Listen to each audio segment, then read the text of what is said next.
We appreciate you giving us some of your valuable time to join us in the trenches with Dave Lapham, brought to you by First Star Logistics.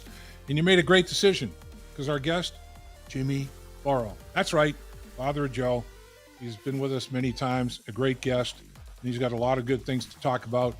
The Joe Burrow Foundation is doing a lot of tremendous things. The big golf tournament coming up on Monday, June 5th over at Coldstream Country Club is going to be raising a lot of dollars. If you want to get involved with the foundation, joeburrow.org is how you can find out how to be part of the Joe Burrow Foundation. Get on board. They're helping a lot of people in a lot of different ways. And we're also going to talk about the quarterback, Joe Burrow. And Jimmy knows him better than anybody. Jimmy himself, great football player, great coach for a number of years. He's got himself a special one at the quarterback position for the Cincinnati Bengals. Number 9, Joey B.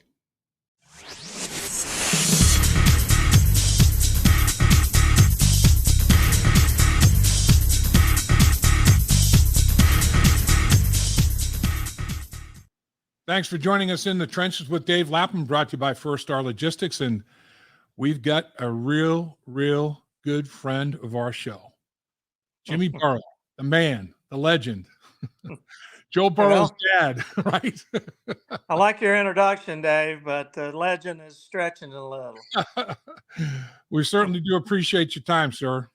Thank you. Just got off the golf course, so look a little rough and like the golf course beat me up, which it did. So I'm ready to go. It's funny. Just today, I was in the locker room for the Bengals post workout.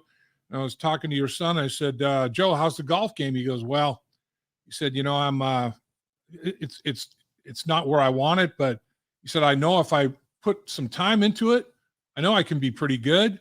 But I don't want to invest playing 2 or 3 times a week, all right? I don't know that he's played any. He has a nice set of golf clubs, and he needs to probably take a lesson, but he doesn't have probably the patience for that. And but one of these days, I bet he'll be pretty good. It's just a matter of time. I'm telling you, I look at that. I mean, he's long. I can see him leveraging that swing, using those levers pretty good. He can hit it a mile. It just who knows where it's going right now. But, right. So he can make contact. That's a good start. No question. I bet he does. I bet he rips that thing. So with that said, since we're talking golf, tell us about the golf tournament coming up this Monday, June 5th at Coldstream Country Club. It's a tournament for the Joe Burrow Foundation. Fill us in on what's going on there, sir. Well, it's the first real major, other than first major Ohio fundraiser that we've had as far as involving Joe and involving our family and trying to get as many people as we can to participate. We had a great fundraiser at the LSU spring game.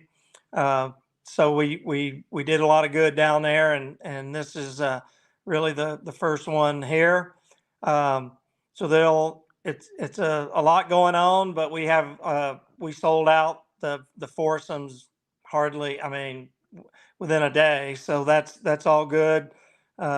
Looks like Bill Hammer is going to be our MC. He's a friend of mine, a friend of the Bengals, and a friend of yours. Yeah. And he's awesome. So it's going to be fun. We got a little get together that night. Got an auction, and it's a great way to not only have fun and to certainly raise money and support the Joe Burrow Foundation. No question.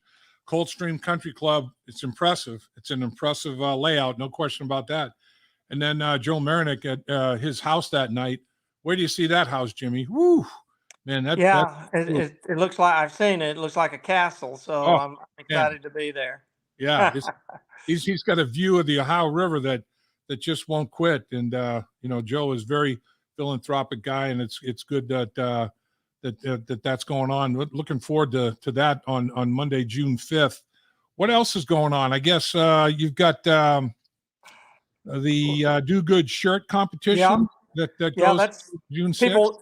People really responded to that the first time around, and Amy Floyd, our executive director, does a great job, and Joe is involved with the Where I'm From people. They're actually, I'm pretty sure, could be wrong, but the two main owners are Ohio University Bobcats, so we like that. And the LSU fans are always up for competition, just like the Bengal fans in Ohio. So we did a lot of good the first time, and as the T-shirts say, everybody has the responsibility to do good, and we think anybody involved with buying these shirts, they're doing good. So we're excited about it.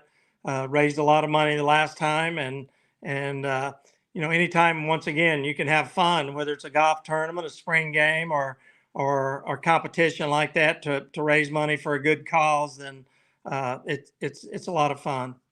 No doubt. Boy, I mean, your son made such an impact, continues to make such an impact in Baton Rouge and Cincinnati.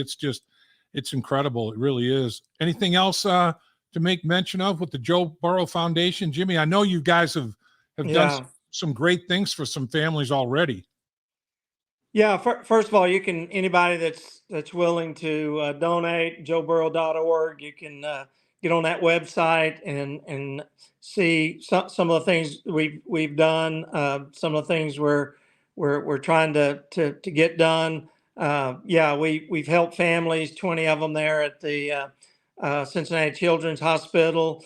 We've paid off some bills so that some people at one of the high schools there in Cincinnati, that the kids weren't able to receive their diplomas because they had outstanding balances. We were able to do that, and so we're doing some things that are publicized, some things that are kind of under the radar. But that's kind of Joe's deal.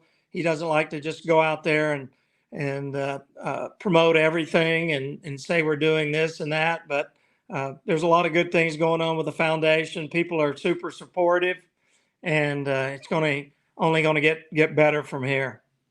Boy, it's amazing. I mean, Joe is doing great things with the foundation that you're obviously a big part of, and Sam Hubbard's got a foundation. Ted Karras has a foundation. I mean, there's a lot of philanthropic Cincinnati Bengals players. I mean, the organization is very blessed in that regard, that the players are giving back to their respective communities. Yeah, I think Zach and the front office, they've done a great job of not only drafting and signing great football players, but that there's a lot of character involved in the people that they sign and draft, and that's important to them. They do a lot of research, and then that's what you end up with is guys with foundations, guys willing to help people in Cincinnati, guys willing to help people in their hometowns, and that makes a football team stronger. I think when you have that kind of people, the culture is set in the locker room because of that character, and it helps to win football games. Sometimes you say, well, it's just about all talent. Well, there's a lot more that goes into it, Dave, as you know, and culture and character is a big part of that.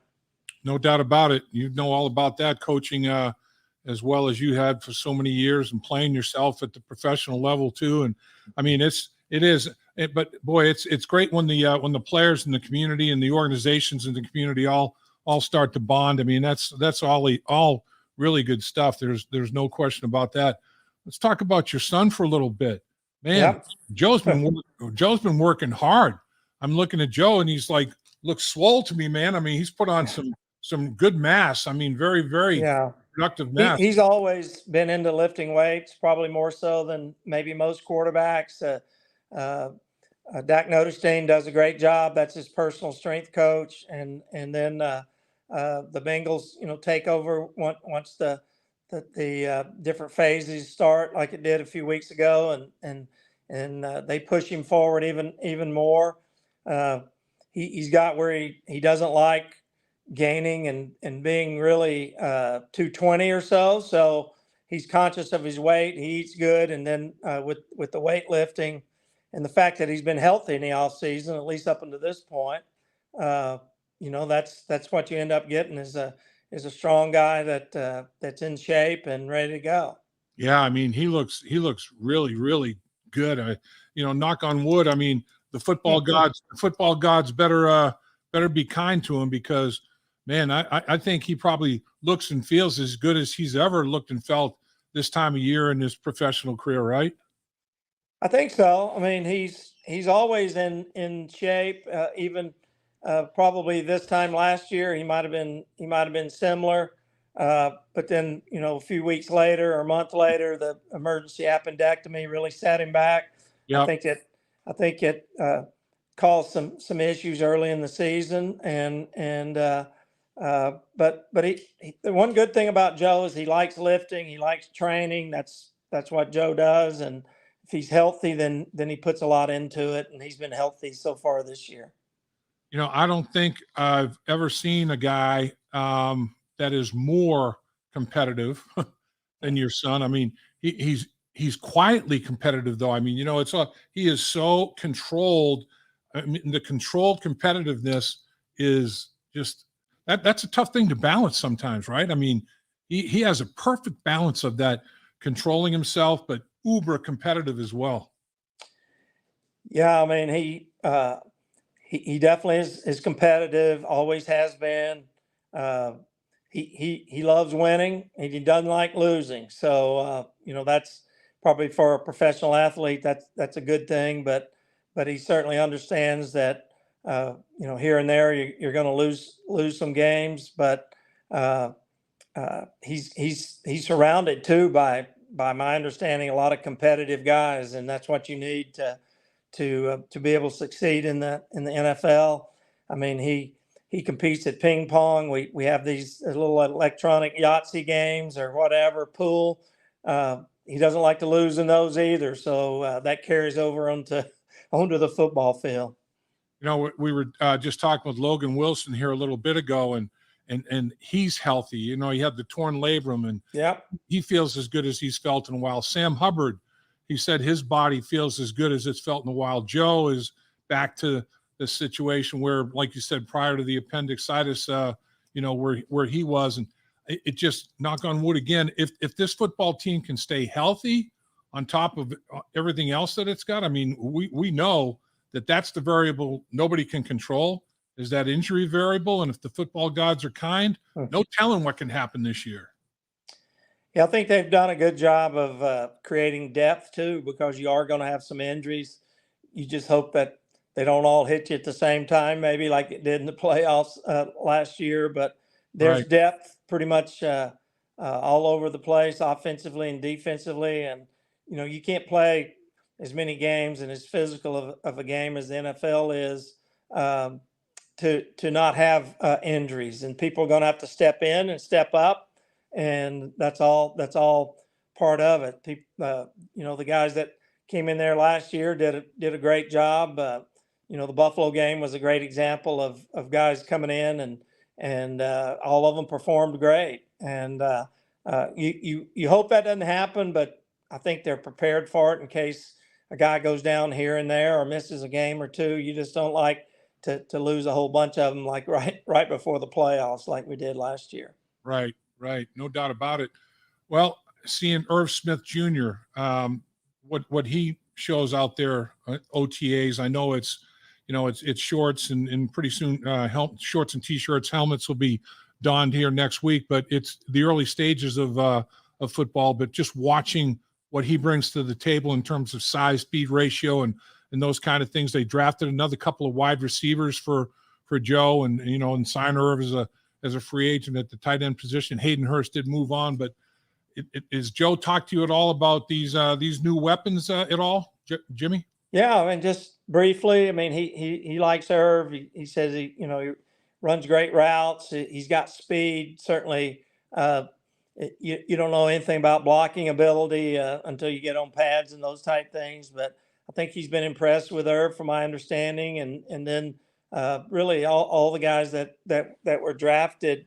He says they've fit in and done a good job, and you need those guys to step up and once again, whether it's the draft choices, creating depth as backups or special teams, and then of course Irv, you're counting on him to do the same things that Hayden did, and have a great year, and he's capable of it. I think he's had some injury problems over the years.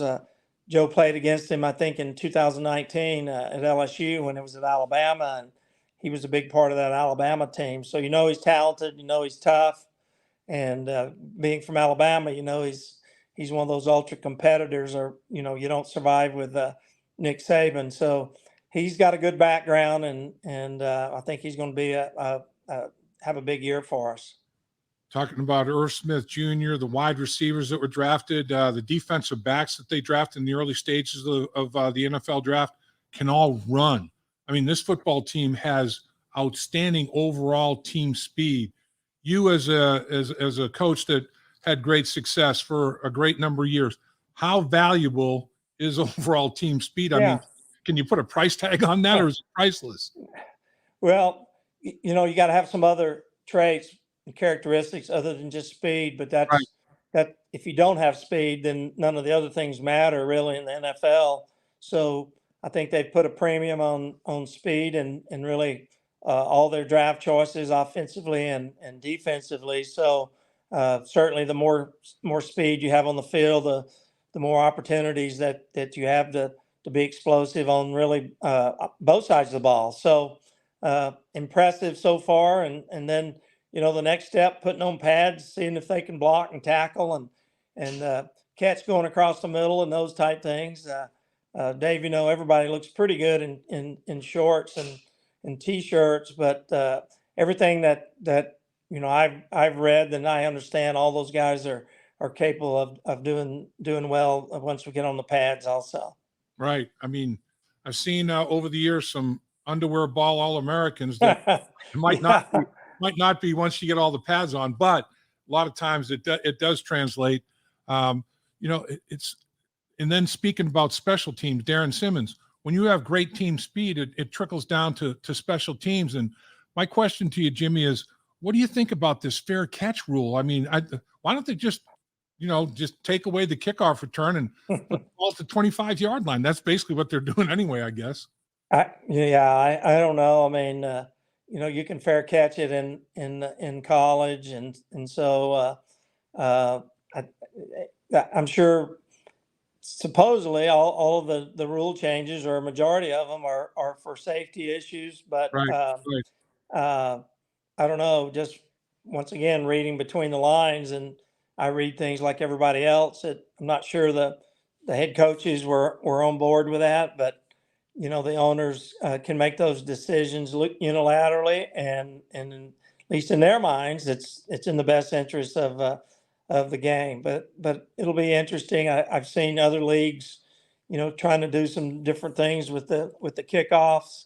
So it's a work in progress, but the kickoff can certainly affect the ball game positively and negatively, and special teams players are a big part of that kickoff and kickoff return team. So takes a little away from the game, I think, but we'll see how it goes. Yeah, I guess the commissioner usually doesn't take things to vote with the owners until he knows by researching prior to the actual vote that it's going to pass the way he wants it. The way he wants it to go, that's when he takes it to ballot. So he knew that was going to pass. Fair catching, putting the ball at the 25-yard line. It's going to be an interesting adjustment, that's for sure, man. I'll tell you. So the one thing that continues to amaze me about Joe is how quickly this guy can process football information. I'm sure information overall. He's a very intelligent guy. I mean, he's got a high IQ, obviously, but his football IQ, as we've talked about, is mensa. I mean, he sees it and processes it so fast. It's amazing. Yeah, it kind of always has. I don't know. It's just one of those things. Some people are able to do that, and not just football, but other sports and other jobs, I think. And he's always been fortunate that if you show him something, he's able to process it. And it's one thing to take it from the meeting room to the football field, which he does great, and then to take it to the real game is really probably what separates the great players from the really good players. And he knows coverages, he knows tendencies, and a lot of that, as I've always said, goes back to preparation, not only Joe's but his teammates, and then also those offensive coaches that show him what he's looking for. And once he knows, then that speeds up his ability to process for sure. The thing that is also so admirable about him is his composure. I mean, even when if he gets hit late or a cheap shot or whatever, he might get up and bark a little bit at an official, but he never loses his mind. He never tries to show up an official. He never tries to embarrass anybody. He just plays ball. I really admire that about him too. I mean, he just, let's line up, let's go after it again. I mean, he's going to have like a reaction. I mean, he's a human being, if he gets hit late or whatever the case may be, or there's a terrible blown call, but he's always composed about it. He never blows up, he's unique that way.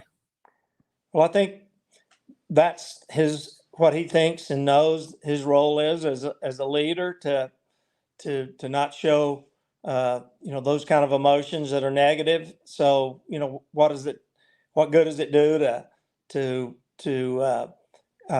throw a fit or something at the official or whatever? You need to be moving on to the next play. And I think his teammates see that and they act accordingly. Like, well, Joe just had a late hit, but it's time for the next play. And if he's ready to go, then we're ready to go. But that's what leaders do, and that's what a quarterback has to do: show toughness, show composure, show the ability to move past those type things and to move on to the next play.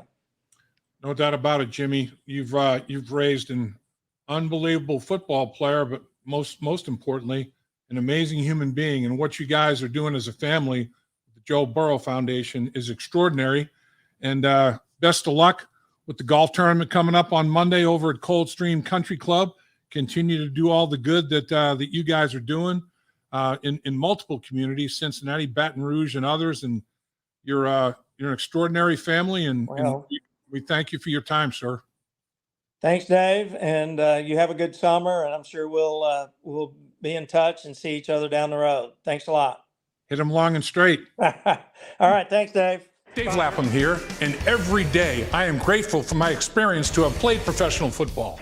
As a player, I realize self-motivation, leadership, and appreciating your teammates are key. At First Star Logistics, you can use those same attributes to create the life you want for you and your family. Build your future by working hard like I did. You'll see results both on and off the field. Call First Star Logistics today and be part of our winning team. Hey there, everybody. I'm Dave Lapham, and we do a podcast called In the Trenches with Dave Lapham, brought to you by First Star Logistics. And if you want to hit the like button when you're reserving any video, that'd be a good thing to do. And if you want to subscribe and not miss any videos, make sure you do that, because we are going to try to cover the Cincinnati Bengals every way that they can be covered.